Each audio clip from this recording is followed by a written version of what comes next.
పాపాన్ని కప్పుకునే విషయంలో చాటింగ్లు చేస్తారు, డిలీట్ చేసేస్తారు. ఫోన్లు చేసుకుంటా ఉంటారు, ఎవరెవరికో డిలీట్ చేసేస్తూ ఉంటారు. వాళ్ళు చూస్తే వీళ్ళు చూస్తే ఏమనుకుంటారు.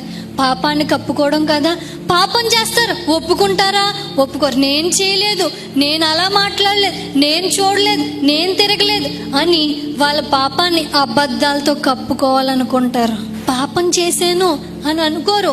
టీవీ చూస్తారు, అప్పటిదాకా సినిమా చూస్తారు, వెంటనే ఛానల్ మార్చేస్తారు, కప్పేసుకుంటారు పాపాన్ని. ఫోన్లో అప్పుడు దాకా ఏవేవో చూస్తారు, ఎవరైనా చూసేస్తారు, హిస్టరీ క్లియర్ చేసేసి మరలా ఏదో పెట్టేస్తారు దేవుడిది. పాపాన్ని కప్పేసుకుంటారు దేవుడికి దూరంగా ఉన్న వాళ్ళు. అలాంటి వాళ్ళకి మనశ్శాంతి ఎక్కడ దొరుకుతుంది?